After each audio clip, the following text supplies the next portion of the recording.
नमस्कार विद्यार्थी मित्रांनो, BA थर्ड इयर सेमिस्टर 5 त्यामधील इन्व्हायरमेंटल जॉग्राफी म्हणजेच पर्यावरण भूगोल या विषयाच्या संदर्भात आपण या ठिकाणी अभ्यास करणार आहोत. इन्व्हायरमेंट जॉग्राफीमध्ये आपण पहिल्या प्रकरणाचा या ठिकाणी अभ्यास करत आहोत.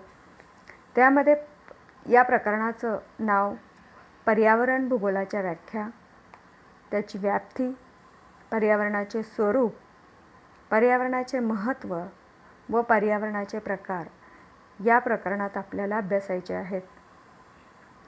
प्रामुख्याने पर्यावरण भूगोल ही अलीकडच्याच काळामध्ये विकसित झालेली आणि विशेष महत्त्व प्राप्त झालेली अशी एक शाखा आहे.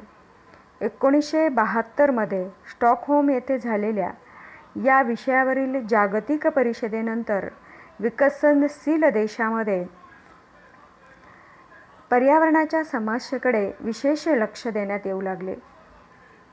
एखाद्या देशाचा विकास करत असताना त्या प्रदेशातील पर्यावरणाचा समतोल राखणं हे तेवढंच महत्त्वाचं ठरतं. म्हणूनच याची जाणीव समाजाला आणि त्याचबरोबर शासनालाही व्हावी या दृष्टिकोनातून एक जनजागृती म्हणून या पर्यावरणामध्ये किंवा पर्यावरण भूगोलामध्ये शास्त्रशुद्ध पद्धतीने अभ्यास करणे काळाची गरज ठरते. पर्यावरण भूगोलाचे अध्ययन पूर्वीपासूनच केले जात होते, परंतु या काळामध्ये मात्र अनेक विषयामध्ये पर्यावरणाचा अभ्यास व्हायला लागला. उदाहरणार्थ जर सांगायचं झालं तर वैद्यकीय शास्त्रामध्ये पर्यावरण आरोग्य ही शाखा पर्यावरणाच्या दृष्टिकोनातून अभ्यासासाठी अभ्यासली जाऊ लागली. त्यानंतर जर विचार केला पर्यावरणाच्या दृष्टिकोनातून जर अभियांत्रिकीचा जर विचार केला तर अभियांत्रिकी शाखेमध्ये सुद्धा पर्यावरणीय अभियांत्रिकी हा विषय अभ्यासणे हे काळाची गरज बनली. म्हणजे सांगायचा उद्देश काय तर आज आपण बघतोच की पर्यावरण भूगोल हे सेकंड इयरला सुद्धा कंपल्सरी विषय ठेवलेलाच आहे. कारण का की पर्यावरणाच्या ज्या काही समस्या आज निर्माण झालेल्या आहेत, खूप साऱ्या समस्या पर्यावरणामध्ये निर्माण झालेल्या आहेत. प्रदूषणाविषयीची समस्या आहे, ग्रीन हाऊस इफेक्ट असेल किंवा ग्लोबल वॉर्मिंगसारख्या समस्या असतील. यामुळे अनेक मानवाला अनेक विकारांना बळी पडावं लागतं आहे.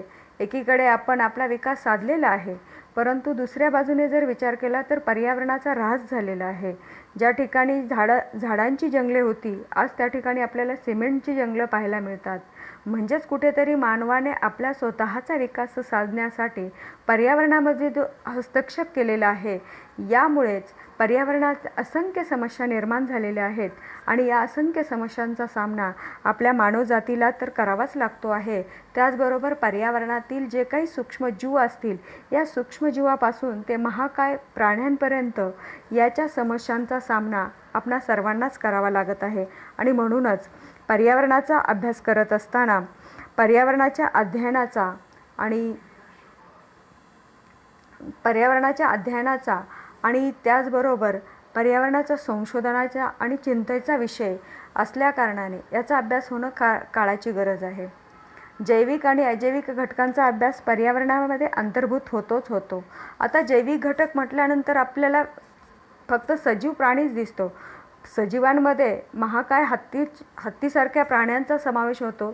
त्याचबरोबर जर विचार केला तर सूक्ष्मजीव जे डोळ्याला दिसत नाही परंतु त्याचं पृथ्वीवरती अस्तित्व आहे, अशा स्वरूपाचे जे जैविक ज्यांना जीव आहे त्यांना आपण सजीव असं म्हणतो किंवा जैविक घटक असं म्हणतो.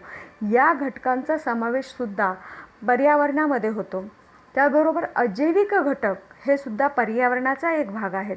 मग त्याच्यामध्ये माती असेल किंवा आपण जी जमीन, पाणी वगैरे हे जे काही प्राकृतिक घटक आहेत, हवामान, या घटकांचा समावेशसुद्धा या परिसंस्थेमध्ये होतो.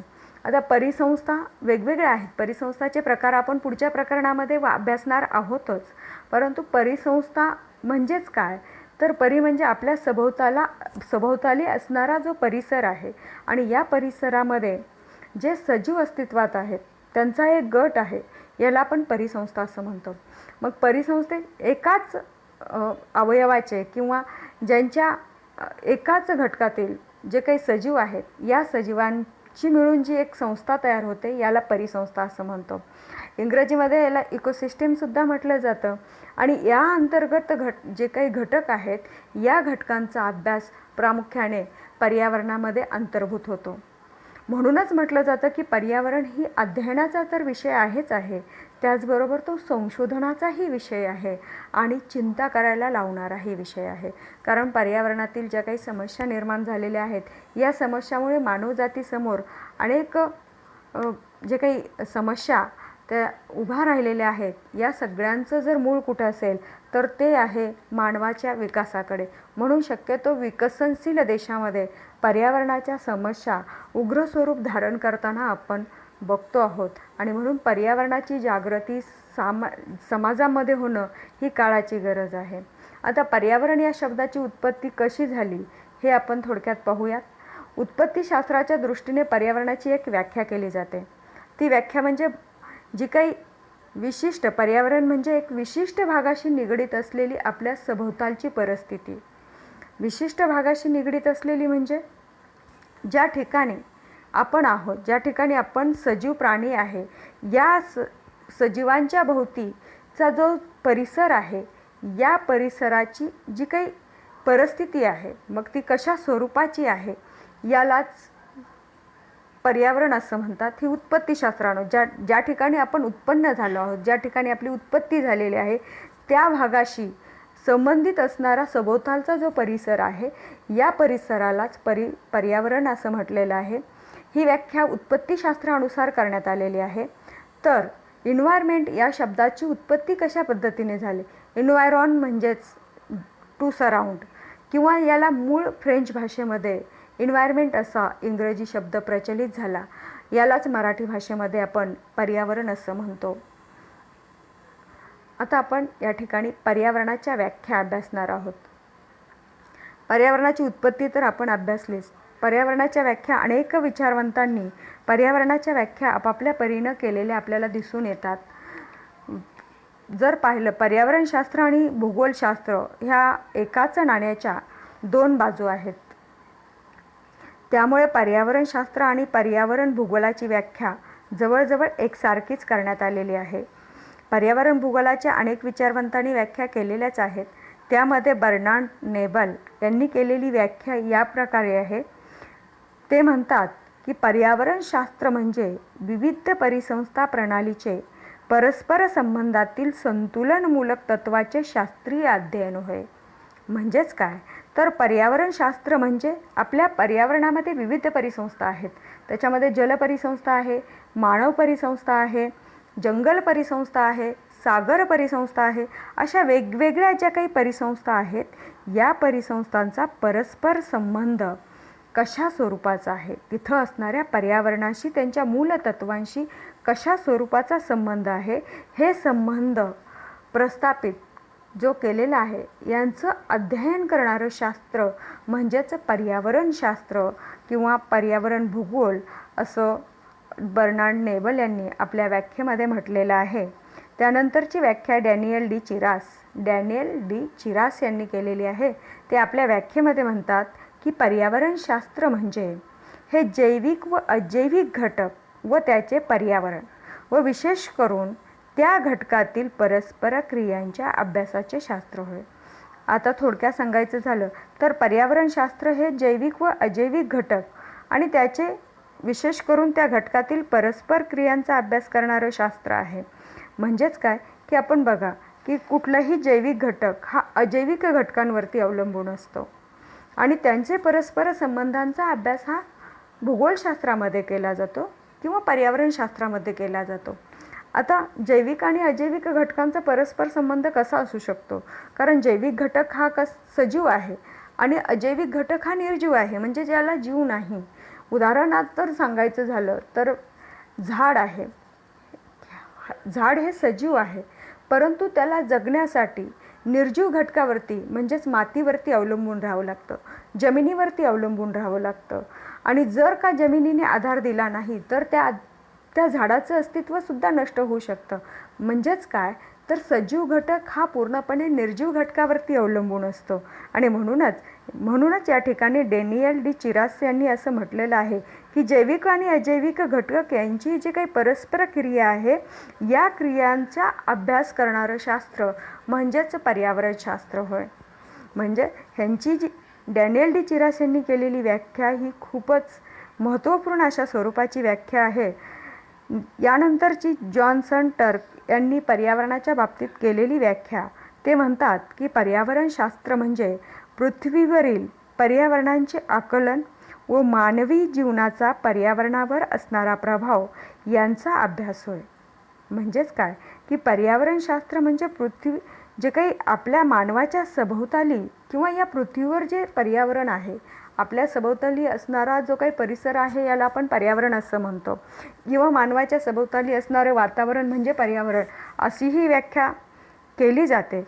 परंतु पर्यावरणशास्त्र म्हणजे जे काही पृथ्वीवर असणारं, जे काही आपल्या सभोवताली असणारं जे पर्यावरण आहे, जे आपल्याला समजलेलं आहे, आपण त्याला समजून घेतलेलं आहे आणि ते मानवी जीवनावर तो कशा पद्धतीनं परिणाम करतं किंवा मानवावरती त्याचा कशा स्वरूपाचा प्रभाव आहे हे पाहणारा शास्त्र म्हणजे पर्यावरणशास्त्र. आता पर्यावरणामध्ये आपण जर बघितलं की की आकलन म्हणजेच आपल्याला निसर्गाची भाषा, जो भूगोलाचा विद्यार्थी आहे, मी नेहमी म्हणत असते की जो भूगोलाचा विद्यार्थी आहे त्याला पर्यावरणाची भाषा ही समजलीच पाहिजे. आता पर्यावरणाची भाषा समजण्यासाठी आपल्याला एक जाणीव झाली पाहिजे की पर्यावरणातील प्रत्येक घटक हा आपल्याशी बोलतो आहे, या असा भास होणं म्हणजे त्याला पर्यावरणाची भाषा अवगत असणं. उदाहरणार्थ जर सांगायचं झालं तर एखादं झाड आहे आणि ते झाड जर दारामध्ये असेल, लावलेलं असेल आणि ते पाण्याविना कोमेजून गेलेले आहे आणि त्याला पाण्याची गरज आहे, हे समजणं, किंवा आता हे कोमजलेलं झाड आहे, याला आता आपण पाणी घातलं पाहिजे, हे जे समजणं सुद्धा आपल्याला पर्यावरणाची भाषा अवगत आहे असं आहे. म्हणजेच काय की सभोवतालच्या पर्यावरणामध्ये कोणकोणत्या समस्या आहेत आणि या समस्या का निर्माण झालेल्या आहेत, मग आपण काय केलं पाहिजे, म्हणजे या पर्यावरणाला सुद्धा आपण समजून घेतलं पाहिजे, अशा स्वरूपाची व्याख्या या ठिकाणी जॉन्सन टर्क यांनी केलेली आहे. आणि त्याचबरोबर तिथं असणारं जे काही पर्यावरण आहे, या पर्यावरणाचा मानवी जीवनावरती काय परिणाम होतो आहे हे अभ्यासणारं शास्त्र म्हणजेच पर्यावरणशास्त्र होय, अशी व्यापक अर्थानं या ठिकाणी जॉन्सन टर्क यांनी केलेली व्याख्या आपल्याला दिसून येते. त्यानंतर जर सांगायचं झालं की पर्यावरणातील दुसरी व्याख्या आहे, पर्यावरणातील साधन संपदाचे संवर्धन, व्यवस्थापन, नियोजनात्मक व विश्लेषणाच्या आणि मानवी हिताच्या दृष्टीने केलेल्या शास्त्रीय अभ्यासास पर्यावरणशास्त्र असे म्हणतात. आता पर्यावरणामध्ये जी काही साधन संपदा आहे याचं संवर्धन करणं फार गरजेचं आहे. त्याचबरोबर त्याचं व्यवस्थापन केलं गेलं पाहिजे, त्याचं नियोजन योग्य पद्धतीनं करणं गरजेचं आहे, जे की मानवाच्या हिताच्या दृष्टीनं असेल. म्हणजे आता साधन संपत्ती म्हटल्यानंतर या पर्यावरणातील प्रत्येक घटक हा सजीवांसाठीच निर्माण झालेला आहे. ही सजीवांची साधन संपत्ती आहे, परंतु ती केव्हा ना केव्हा संपणारी आहे. मग त्याच्यामध्ये पाणी असेल, त्याच्यामध्ये जे काही पर्यावरणातील वेगवेगळ्या स्वरूपाचे घटक आहेत, हे घटक केव्हा ना केव्हा संपुष्टात येणारे आहेत. मग याचं नियोजन करणं गरजेचं आहे, त्याचं व्यवस्थापन करणं गरजेचं आहे. जर का त्याचं योग्य पद्धतीने व्यवस्थापन आणि नियोजन केलं नाही तर तो घटक संपुष्टात येऊ शकतो आणि कालांतराने त्याचं दुर्भिक्ष भासू शकतं. आणि म्हणून या गोष्टी मानवाच्या हिताच्या दृष्टीने आहेत आणि याचं योग्य व्यवस्थापन करणं हे काळाची गरज आहे, हे सांगणारं हे शास्त्र आहे. म्हणून पर्यावरणशास्त्र आपल्याला नियोजन करायला सांगतं. जी काही साधन संपदा पर्यावरणामध्ये आहे याचं व्यवस्थापन कशा पद्धतीनं करायला पाहिजे हेही या पर्यावरणशास्त्राच्या माध्यमातून आपल्याला समजतं. म्हणजेच पर्यावरणशास्त्र हे मानवाच्या हिताच्या दृष्टिकोनातून अभ्यास करणारं शास्त्र आहे आणि मानवाला पर्यावरणीय दृष्टिकोनातून ज्या काही समस्या उद्भवणार आहेत या समस्येला आळा घालण्याच्या दृष्टीनं प्रयत्न करणारं हे शास्त्र आहे, असं म्हटलं तरी त्याच्यामध्ये काही वेगळं वाटणार नाही. या सगळ्या व्याख्येवरून हेच स्पष्ट होतं की सजीवांचं अस्तित्व हे निसर्गाच्या नियमांनी बद्ध आहे. जे काही संतुलित निसर्ग आहे, जे काही निसर्गाने नियम घालून दिलेले आहेत, त्या नियमाच्या चौकटीमध्ये मानवाचं आयुष्य आहे किंवा सजीवाचं आयुष्य आहे आणि अशा संतुलित परिसंस्थावरती मानव जीवन अवलंबून आहे. आणि म्हणूनच मानवाने पर्यावरणात हस्तक्षेप करून ज्या काय पर्यावरणीय समस्या निर्माण केलेल्या आहेत, या समस्या कोणकोणत्या आहेत तर त्याच्यामध्ये आपल्याला सांगता येईल प्रदूषण असेल, वाढतं नागरीकरण आहे, त्याचबरोबर वृक्षतोड मोठ्या प्रमाणावर केली म्हणून आवर्षणासारख्या समस्या निर्माण झाल्या, ज्याला आपण दुष्काळ असं म्हणतो, ओझोनचा क्षय असेल, अशा अनेक समस्या आहेत ज्याला ग्रीन हाऊस इफेक्ट म्हणता येईल. त्याचबरोबर तापमान वृद्धी, ग्लोबल वॉर्मिंगसारख्या समस्या आहेत. या सगळ्या समस्याला कुठेतरी आळा बसला पाहिजे आणि ह्या सगळ्या समस्याची जाणीव मानवाला होणं गरजेचं आहे. या दृष्टिकोनातून पर्यावरणाचा अभ्यास करणं गरजेचं ठरतं. या ठिकाणी आपण पर्यावरणाच्या व्याख्या तुम्हाला समजल्या असतील अशी अपेक्षा आपण करूयात. या ठिकाणी आपण या सेक्शनमध्ये थांबतो आहोत. पर्यावरणाची प्रस्तावना, पर्यावरणाची उत्पत्ती, या शब्दाची उत्पत्ती आणि पर्यावरण भूगोलाच्या व्याख्या आपण या सेक्शनमध्ये अभ्यासलेल्या आहेत. विद्यार्थी मित्रांनो, जर का तुम्हाला कुठे अडचण वाटत असेल, या व्याख्या समजल्या नसतील तर तुम्ही आपल्या प्रतिक्रिया मला कळवू शकता. या ठिकाणी थांबू. पुढच्या सेक्शनमध्ये राहिलेला भाग आपण पूर्ण करूयात.